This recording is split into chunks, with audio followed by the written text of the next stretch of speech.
अगले जन्म में क्या होंगे आप, जाने विष्णु पुराण से। विष्णु पुराण कथा में राजा जड़भरत की कहानी का जिक्र भी किया गया है। इनकी कहानी से माध्यम से मनुष्य को ये बताया गया है कि कैसे एक इंसान पशु योनि को प्राप्त कर लेता है। तो आइए और जानते हैं विष्णु पुराण में जड़भरत की कथा से मिलता जुलता मनुष्य का अगला जन्म।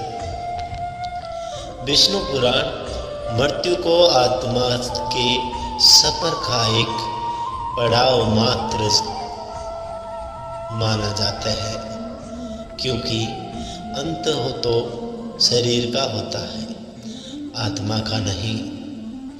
आत्मा तो मूल है और इसका सफर एक शरीर तक नहीं रहता।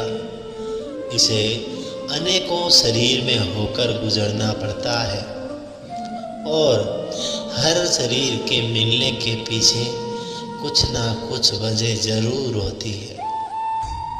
ऐसा विष्णु पुराण, गीता और अन्य शास्त्रों में बताया गया है।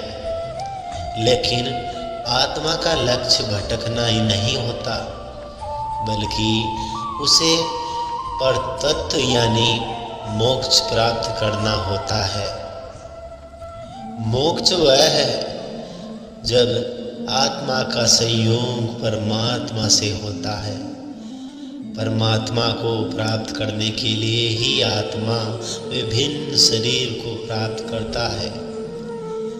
लेकिन एकमात्र कामना के चक्कर में फंसकर इंसान आत्मा को बार बार विभिन्न योनियों में जाना पड़ता है।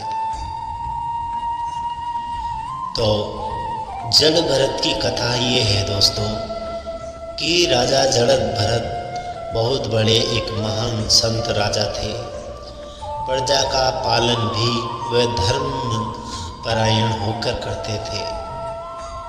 लेकिन एक दिन हुआ ऐसा कि जब वे स्नान कर रहे थे तभी एक हिरणी के भग से भागते हुए नदी में कूद गई, लेकिन वे नदी को पार नहीं कर पाई। हिरणी गर्भवती थी और जल में ही उसे प्रसव हो गया। उसने एक हिरणी को जन्म दिया और वही मृत्यु को प्राप्त हो गई। राजा को हिरणी के बच्चों को देखकर उस पर दया आ गई और वे उसे लेकर अपने राजभवन में आ गए। राजा जड़भरत ने उस हिरण को अपने बच्चे की तरह पालन शुरू कर दिया। हिरण भी राजा से बहुत स्नेह करने लगे और राजा के आगे पीछे खिलती रहती, जिसे देखकर राजा जड़भरत आनंद होते रहते।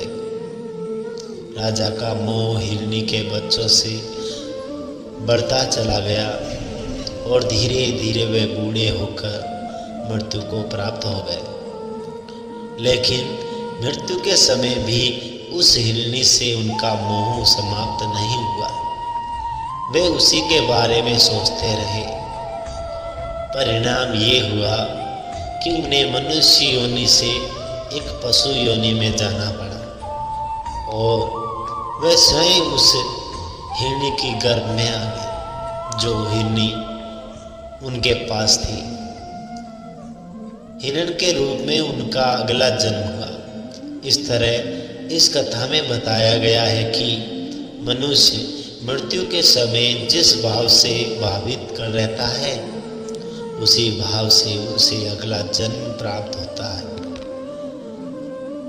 गीता में भी कहा गया है, मृत्यु काल में भगवान में जिसका मन लगा रहता है वही मोक्ष को पाता है। लेकिन ये बहुत ही कठिन है, क्योंकि जीवन भर जिस भाव से मनुष्य भक्ति करता रहता है, वही भाव मृत्यु के समय उसके मन पर हावी रहता है।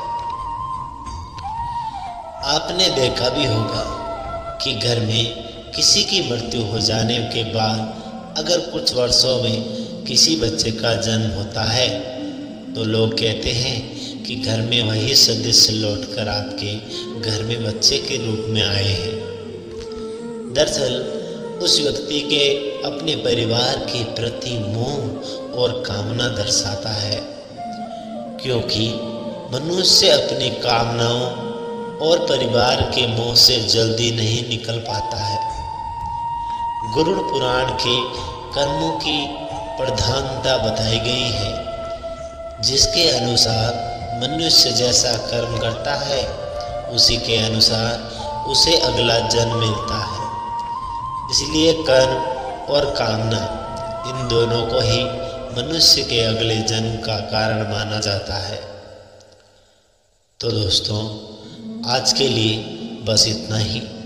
हमारा वीडियो आपको अगर अच्छा लगे तो प्लीज़ लाइक ज़रूर करें एंड प्यारा सा एक कमेंट करें और शेयर करें। चैनल पर नए हो तो सब्सक्राइब करो के ज़रूर जाएं। थैंक यू, धन्यवाद।